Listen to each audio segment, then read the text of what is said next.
All right, John Slaughter, welcome back to the Jay Burden Show. How you doing? Oh, I'm just, living the dream as usual, enjoying the post assault on former President Trump energy. Yeah, this is going to be weird for scheduling because I have an episode planned for tomorrow. So that will be for those wondering when this is recorded. We're recording this on the 16th. That has absolutely nothing to do with Trump whatsoever. And so I'm really not sure what I'm going to release anything that actually discusses it, in any way directly. I think that in general, this is not a current events podcast, so I'm okay with that. But yeah, at the very least, and this is a massive understatement. It is a notable event. Don't worry, man. It'll get forgotten just like the guys who self-immolated. Yeah, that guy really picked the wrong decade for self-immolation. If he was like 50 years earlier, he'd be a cultural icon, and instead he's just that guy who set himself on fire. Yeah, could have had a Rage Against the Machine album cover, and now he just gets memes mocking him. See, the problem is it's like there's like a permutation of a meme where it's like don't forget blah blah blah, and it's a picture of him, but they change the name every time. So I actually have literally no idea what his name is, which is devious, but nonetheless. That is some biblical level punishment. You do Yeah, do something like that, and then to just be forgotten immediately. it is. And this is maybe a theme going forward, right? But there is something to be said for the fact of like sacrificing yourself for other people who don't care about you and hate you. It's just kind of pathetic, I don't know. Well, it's par for the course. I mean, that's what they do, right? They don't sacrifice for their families and their friends, but they'll sacrifice for some, third world or half a world away. Yes, there's I can't remember who it was about, but and it might have been either Lewis or Chesterton, right, where it's talking about a great deal of affection for humanity in general, but no affection for any human in particular. And I think that kind of neatly describes that. Yeah, that telescopic altruism. Well, anyway, we're not just here to make fun of self-immolating leftists. You wrote a very interesting article recently. Do you want to introduce the sort of the idea behind that? Yeah, so I mean, it's a subject that I've been thinking about for a long time, and certain discussions were being had on Twitter that kind of brought it back into back into my personal zeitgeist, so to speak. And it's essentially the idea that we don't have warriors anymore. And the term warrior gets thrown around very loosely. It's something that, especially in the post 9/11, the GWAT era, it was drummed up. I mean, everybody knows about all the sort of crusader rhetoric that was pushed, and you get the Wounded Warrior Project, and so this term gets thrown around, warrior, that that the people in the military are warriors, and for people that are a little more strict with the term, they'll kind of fix it to combat arms, or they might even go farther and say, well, the warrior applies to the SEALs or the Green Berets or Delta Force. But essentially, the thesis of the article is that I was trying to point out that the warrior is more than just his position on the battlefield. It's not just his martial prowess that makes him a warrior.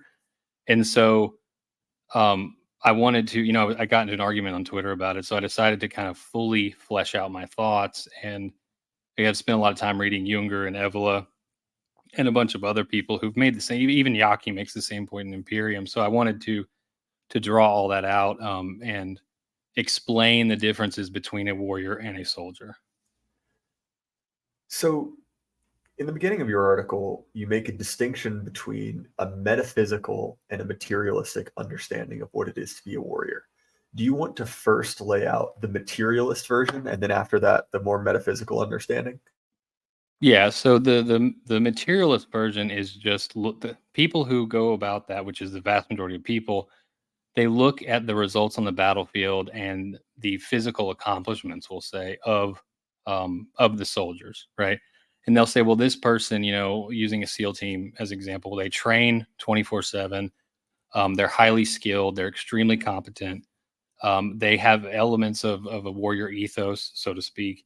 And because of this makes them a warrior, right? They're acting out all these physical representations of what a warrior is, right? In sort of the temporal realm.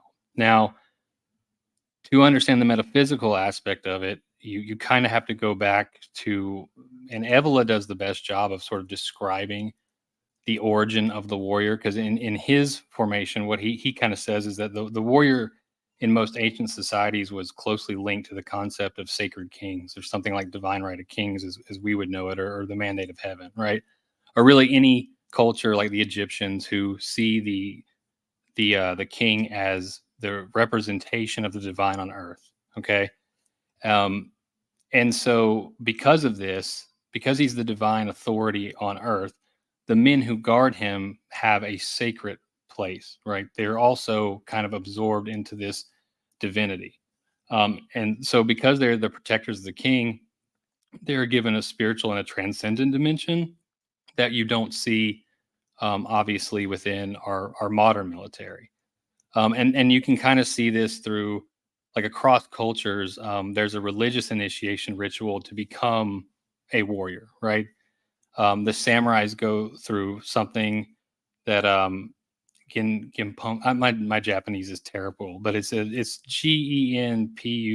but it's a ceremony that is religious in nature that allows them to become a warrior. And you see this with knights. When the squire becomes a knight, the night before, he'll clean himself, he'll bathe himself, he'll wear special clothing. And then the knighting ceremony originally would take place after mass. It was a part of the mass, right? And so the warrior is sort of born out of this idea that he's connected to the transcendent.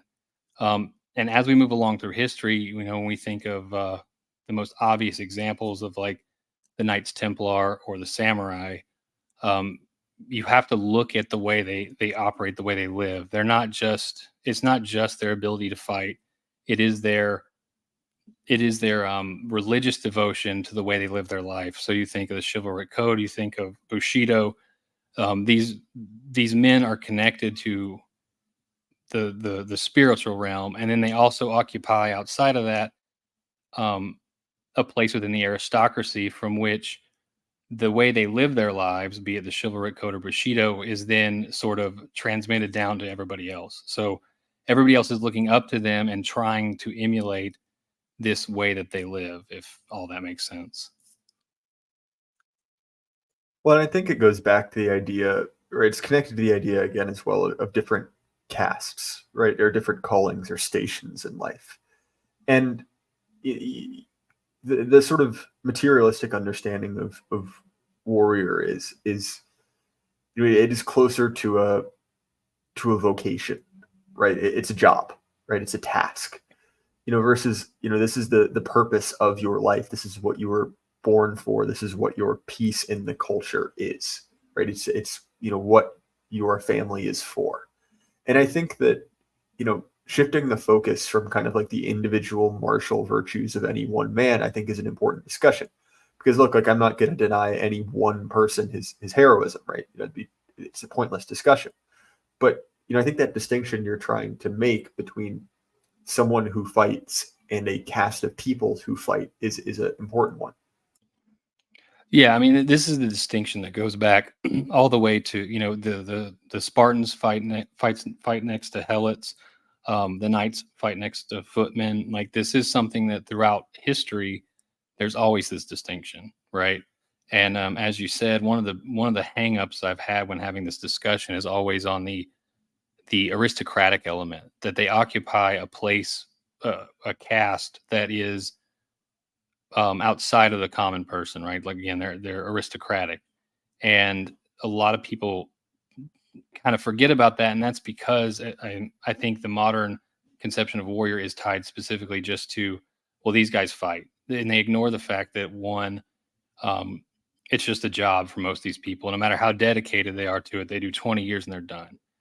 But when you look at the people that they would say are a warrior, let's just say the Navy SEALs, it doesn't occur to a Navy SEAL to commit seppuku, right? They're not going to feel so dishonored that they're going to kill themselves. They do not take vows of chastity. They're not moral people. I mean, look, I was in the Marine Corps, obviously. Anybody who's been in the military knows that they're not the most moral individuals in the world. But that is something that is lacking as well. So the modern warrior, or the people that get that label, are lacking the aristocratic element. They're lacking that caste, right? Because they're not part of a higher caste that has any bearing on the way the civilization operates. They have no real spiritual distinction. They might individually be spiritual or religious, but as a group, they are not. And they're not moral. Not in the way that we would think that the knights are moral, or the samurai are moral, or really any other warrior caste is moral. And so, and that's not to say that the knights always lived up to that, or the samurai. That's not really the point. We can't just throw that out because, some knights were terrible, or some samurai, didn't fulfill their duties.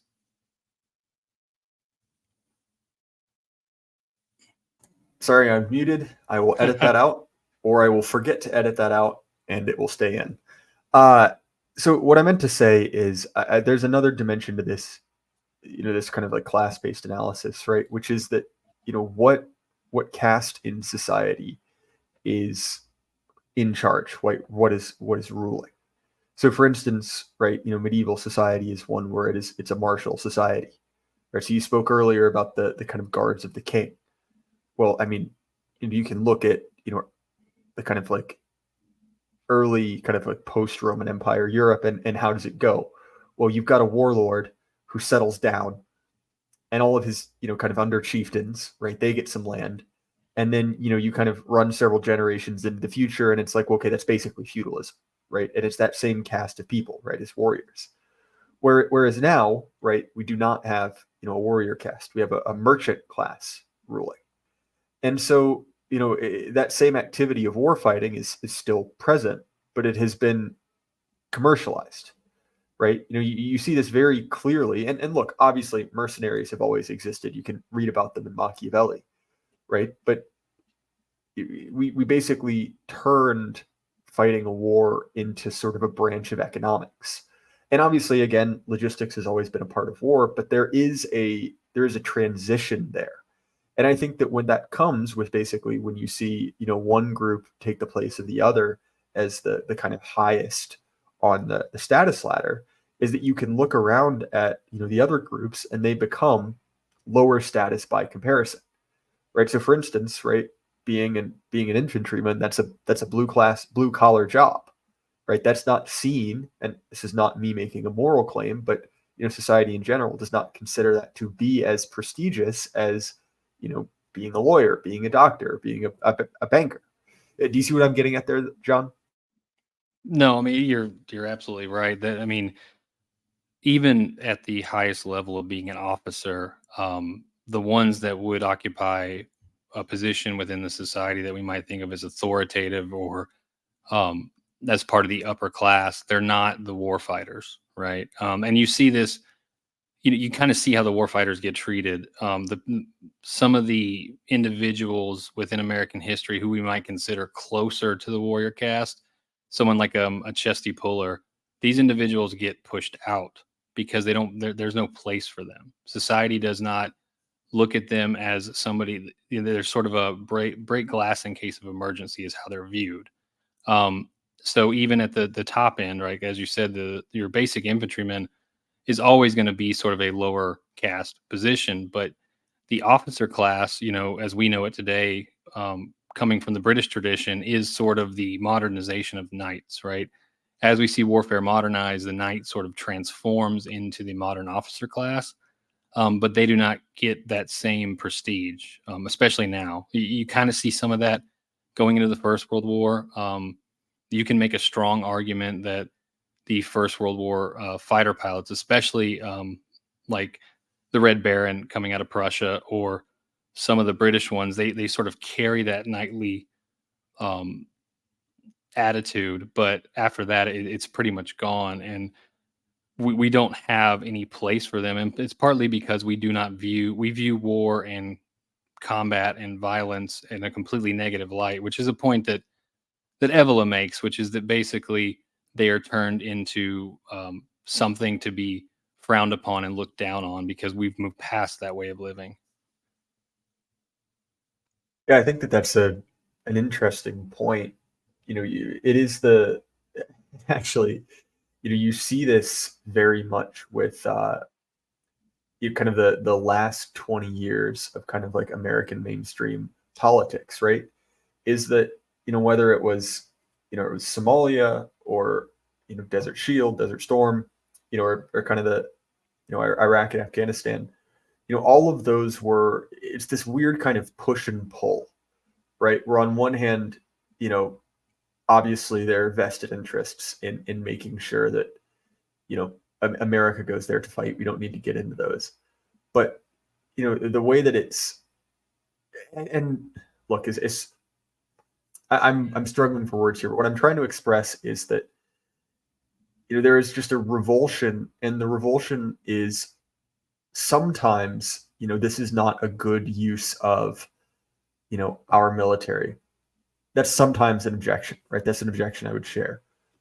But oftentimes the objection is basically war is a bad thing and we should never be involved in war. And I think that that's a very different claim, although both of those people would be opposed to sort of American imperialism. Do you see what I'm getting at, John? Sorry, that was kind of garbled, but I'm trying to get at something. Yeah, I mean, I think a lot of that is rooted in what modern warfare is. You've read the Glass Bees as well as I have, and Junger is kind of struggling with this idea of how warfare has changed. Um, he makes a point in I can't remember which other book it is, but he makes a point that prowess and skill on the battlefield is no longer necessary because of things like artillery, machine guns, etc. This individual heroism is sort of you have individual heroes and people save people, but when you go back and read about the Crusades, you'll see that even Muslim historians will write about how Richard the Lionheart could turn the tide of a battle just by being there, just his presence alone on the battlefield, right? That's gone because of modern technology, right? So it's just chance, right? It's a chance that you don't get hit by machine gun fire or an artillery shell doesn't fill you with shrapnel or whatever. So this idea of having that prowess and having that skill as something that an individual could turn the tide of a battle is completely gone. And I think therefore the concept of that being something highly skilled and something to be looked up to goes away. And then in addition to that, the absolute brutality of modern warfare, because you see this with drones. Like how are you going to sell to somebody that this is something honorable and a craft that you should take up when you could just get blown up by a drone flown by some overweight 20-year-old 2,000 miles away. And as you kind of mentioned earlier, this is something that Junger, speaks to in Glass Bees, right? Where he talks about, and you and I have a discussion on it. I'm not going to summarize the whole book, but there's a section when he describes being a cavalryman, right? And being kind of raised in this tradition of cavalrymen, and then going up against a machine gun, right? Which completely invalidates, cavalry as a tactic. And, obviously taking heavy losses to that. And, I think that this conversation has come up recently again with the kind of popularity of first person view drone footage from Ukraine. And, I mentioned earlier that there is this kind of like, shall we say, kind of like soft liberal opposition to war in general. But I think that there's this other side to that coin, which is, and actually it's funny because you and I were talking about telescopic philanthropy while we were just kind of like shitting on that, self-immolating leftist earlier. But you see a similar dynamic, right? Where it's like, well, this war is bad because it affects, brown people somewhere in the world. But the war in Ukraine, well, that's good because the Russians are basically just chuds. They're seen as kind of a stand-in for Red America. And the glee you see from these people, underneath these FPV drone footage. And look, like, I don't know. I've been on the internet a long enough time that very few things have kind of like a provoke an outraged emotional reaction from me, but that's one of them. Like that just it's very disturbing, and to see someone underneath it with all of the correct flags in their bio kind of celebrating it just adds a little bit of, it adds an extra layer of disgust to it. Well, and I think that's partly what makes this discussion difficult, or it makes it hard for people to fully understand this distinction between the warrior and the soldier, because they cannot even conceptualize war in any other way, right? We're so far removed from uh, anything that would resemble, chivalric combat, we'll say, right? Um, because a lot of that, this idea of having these rules and this honor between combatants has to do with, first of all, it has to do with hand to hand combat in the first place, right? Because you have two warriors facing off, but once that's removed and it slowly goes away, and I've made the point before that it's not that the warrior just one day is there, one day is gone. He slowly disappears, and technology is largely a driver for that. But he's been gone for so long that the ability to conceptualize anything that looks like honor on the battlefield, especially for people who've never been there, is non-existent. And so they're more than willing to laugh or make fun of people in their dying moments, because partly because they're so far removed from it, and it doesn't seem real to them. And I think that's me being generous to them, I guess. Yeah, I think that that is true. So, as someone who is reading Blood Meridian currently, which is obviously contains kind of multiple, examples of, shall we say, gratuitous violence. How would you respond to a hypothetical, just playing devil's advocate here? Basically, a hypothetical person saying, "Well, the chivalric combat you're reading about is simply how people wished it would be. Combat has always been kind of nasty and brutish and short. You see this attitude, in kind of modern media portraying the medieval world, right, where it's gray and gross and everyone's covered in mud. It's the kind of George R. R. Martin version of the medieval age. What would your response to that be?" Well, I mean, I think the first thing that I go to is it's very much, this is exactly what Lewis is talking about when he says men without chests, right? That I could make two arguments. I could first make the argument that that doesn't matter because it's the ideal that matters, and that when men believe in that ideal, they're going to act that out in real life, right? So, like I said earlier, did they ever live up to it fully? Of course, they didn't always live up to it, right? But you can even see, if we go and look at the Franco-Prussian War, right? And we see the peace agreement at the end of that war, right? The war's bloody, but what do the Germans do? Well, they just want their territories back. They don't try to wipe out the French. They don't try to occupy their country forever. They don't try to change the way they speak or give them a new government. There's an honor code there, right? And you can make the argument that that's largely because um, it's an agonal war, right? In the same way that the Greeks had different rules for when they're fighting other Greeks. But regardless, those rules did exist. Now, obviously, if you're fighting an actual enemy, right, an outside enemy, um, which this is something that Schmidt, when he dives into the difference in the words hostis and inimicus, there is a difference between the outside enemy, and sometimes those rules go out the window. But I think that the idea of trying to say that that doesn't exist because of some conception of modern combat, I think first of all is a little bit childish, and secondly, even if it didn't exist, the ideal itself is something that's necessary in order for men who do go into combat to behave in a proper way.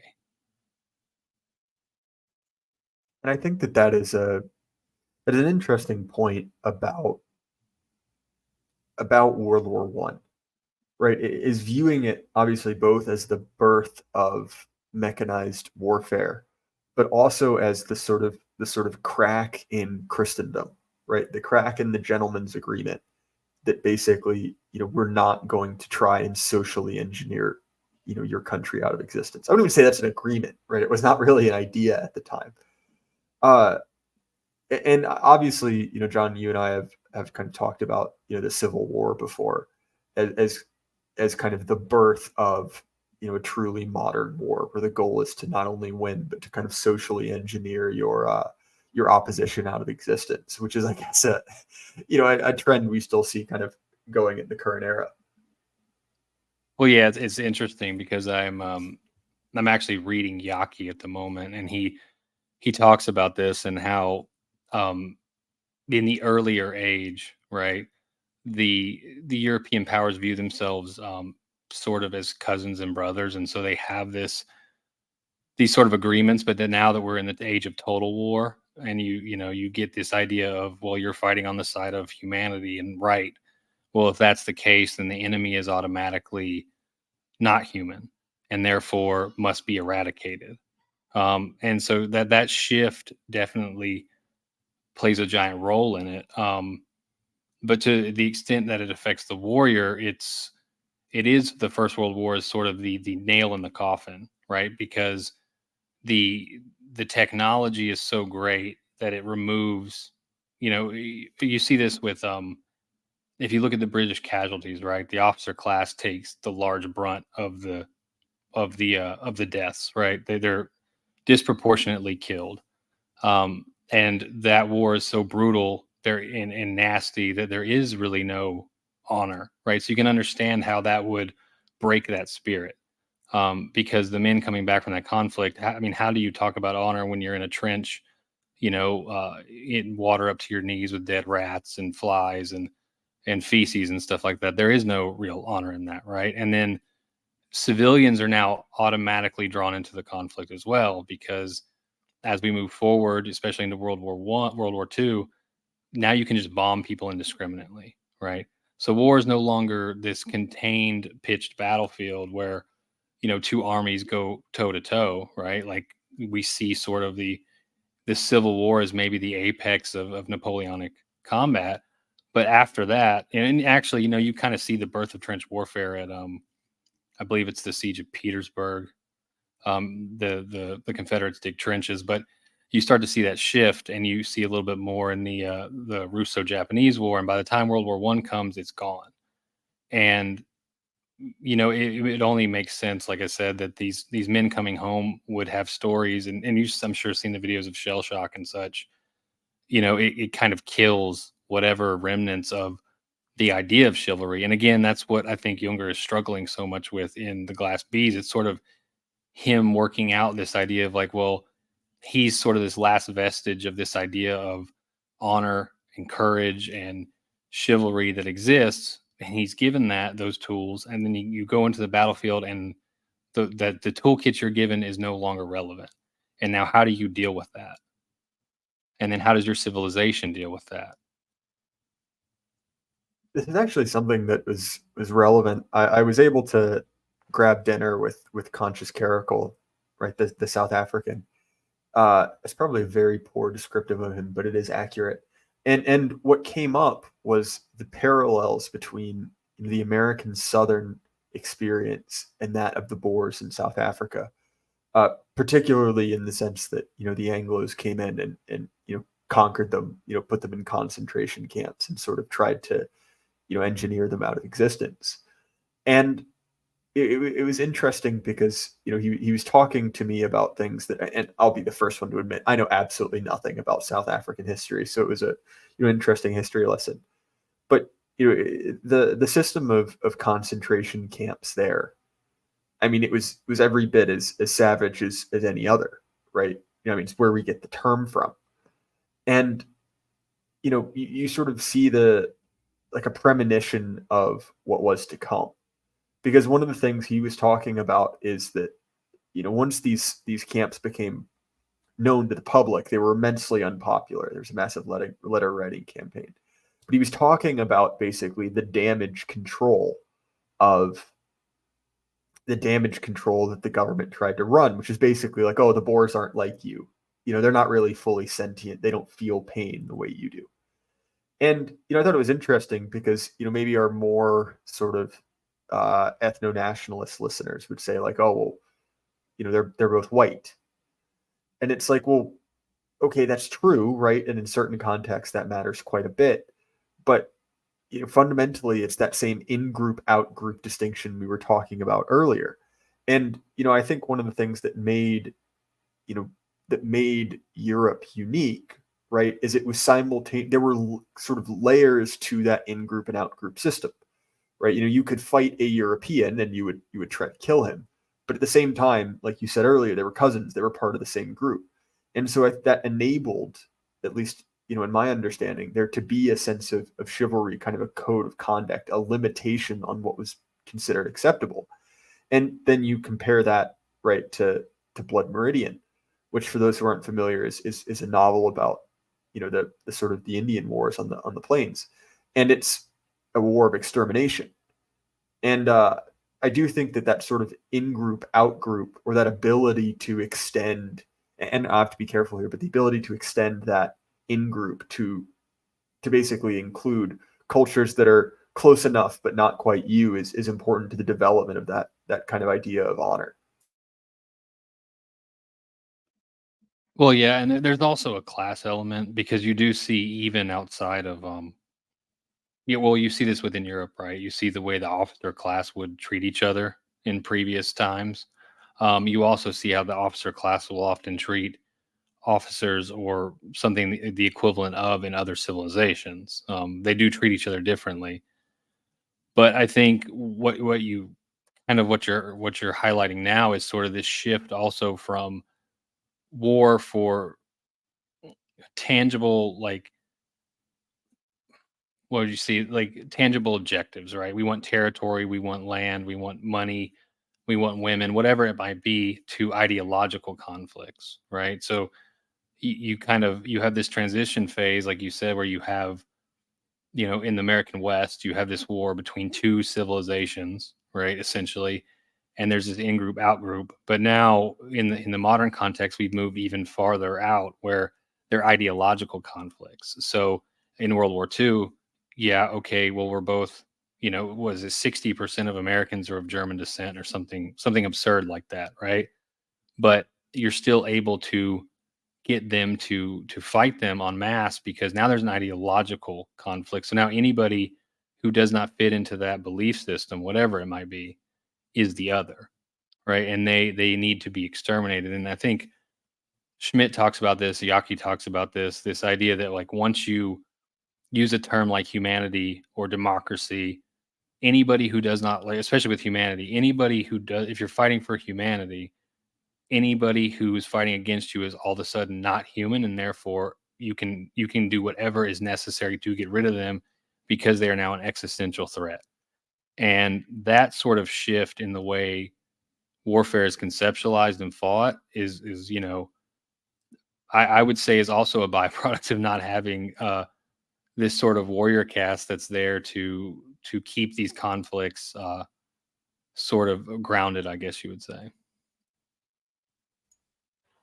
Yeah, it's interesting you bring up that phrase, existential risk, because, and I thought we weren't going to talk about it, right? But in the lead up to the assassination on Trump, and the lead up is 10 years, right? That phrase, existential threat to democracy. It And going back to the distinction, right, between the wars earlier in the 2000s, right, against the Muslim world, and then the current war of the U.S. empire against Russia. I think that's the difference, right? That for leftists, they don't view Muslims as an existential threat. And there's something about Russia. And look, I'm not a Russian. I don't really care about Russia one way or the other. But there's something about Russia that scares them. Either it's the simple answer of, it reminds them of the chuds, right? It reminds them of the deplorables, or, something deeper. We could maybe point to Yaki. I'll leave that there, or even perhaps, we're seeing perhaps the birth of one of the first kind of post-liberal states there. But nonetheless, right, they see that as an existential threat, and so it can be, this kind of war of extermination. Now, also, right, going back to the discussion about the assassination, again, it's sort of a situation of, won't someone rid me of this meddlesome priest, right? Where it's like, well, when you have, the regime, the media, they're sort of one and the same, screaming for years on end, that a man is a threat to democracy. He's the next Orange Hitler. He is an existential threat. Well, of course, someone is going to act. And in their mind, right? I'm not saying I agree with this, but within their own kind of bounded rationality, that's a defensive move, right? It's to protect their existence, right? Which is the very nature of an existential threat. Well, yeah, I think to talk about Russia, when you say that they view them as the chuds and that being sort of a simplistic explanation, I think that's actually a much deeper explanation, because I think the reason that they become an existential threat is because they see them as a bulwark against progress, right? They do have this conception that we're moving towards this ever, this ever progressive utopian world that is just around the corner, and Russia is just represents the latest enemy that wants to stop that and to drag us back into the dark age. And if you do believe that progress and the perfect world, this utopia, is right around the corner, right?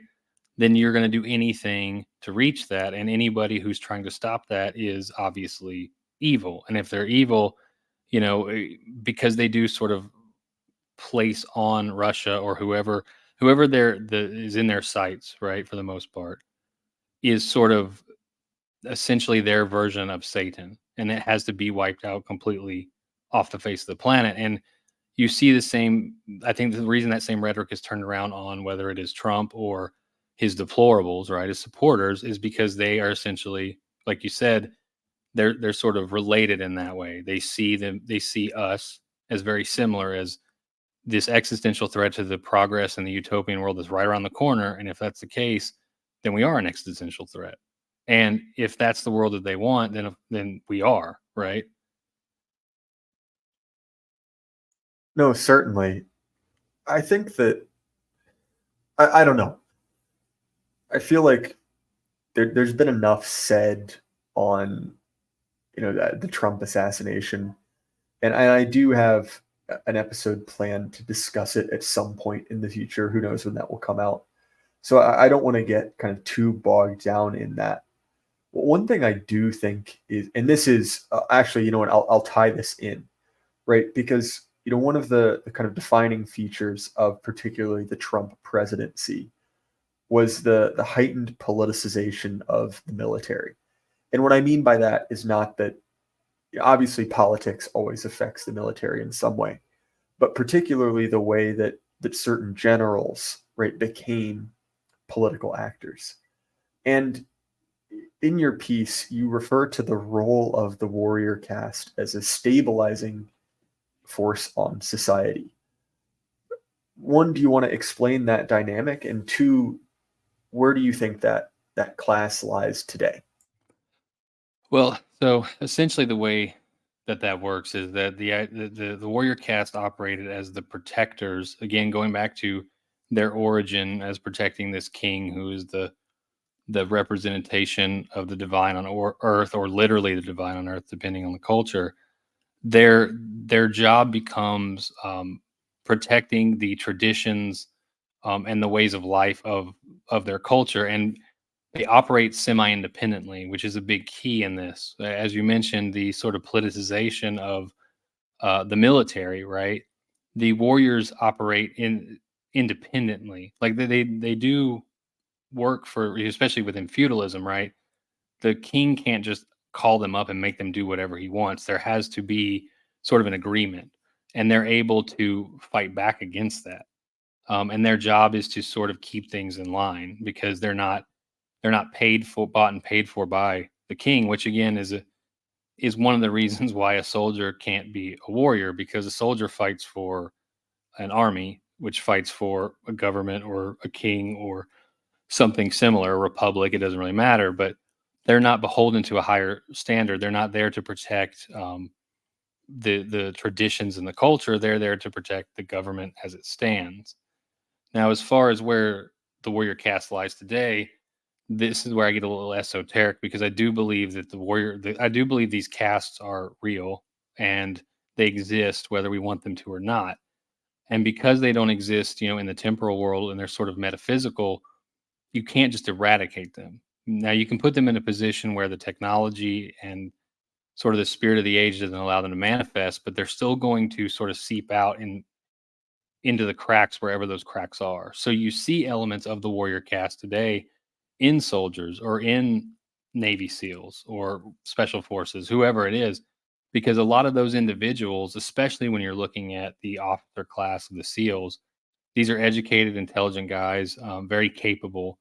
And in a different time and a different place, they probably would be warriors, right? They would be more than willing to dedicate their lives to a higher purpose and calling.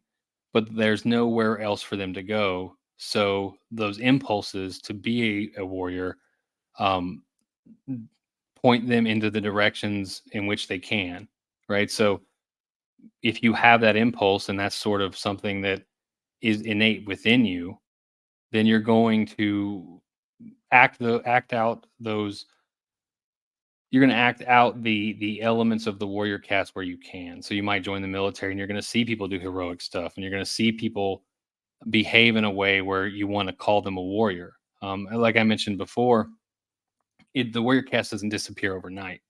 So when you see people like, you can use the Red Bear and you can use Robert E. Lee as an example, you see elements in them. And people will say, well, they check 6 out of the 7 boxes or whatever it is, but not all of them. And that's because given a different time and place, they would be there. Now, then when we could talk about this in a minute if you want.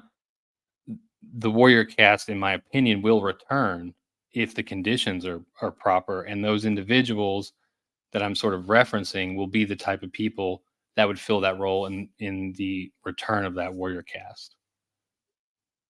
So that's an interesting point.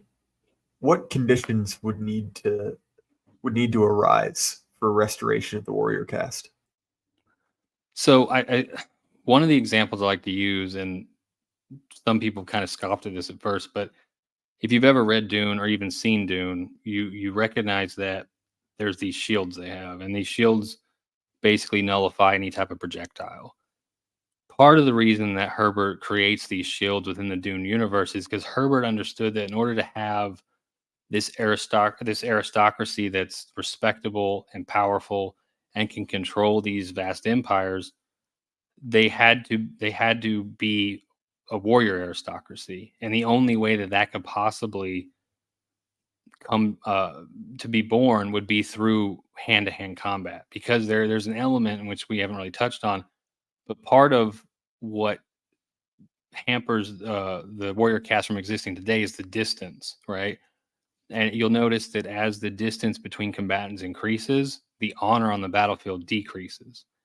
And so Herbert understood this concept of this martial prowess, this ability to fight and to have to look the person in the eye when you kill them, inevitably results in a type of honor code.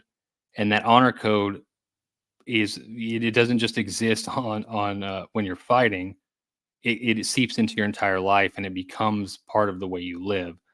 So the conditions in order for the warrior caste to truly be reborn would be one in which the technology reaches a point where hand-to-hand combat returns to being the norm, where you have to have these these individuals that are higher up in the society are forced to do the fighting themselves, and then you will see that.